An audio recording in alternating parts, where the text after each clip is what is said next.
Dulu kan badan sama gadang, kini bak janda dua hati. Kanai pitana orang di luar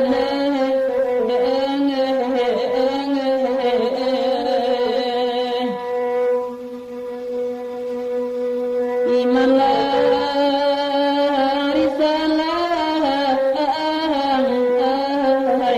kanai pitana orang di luar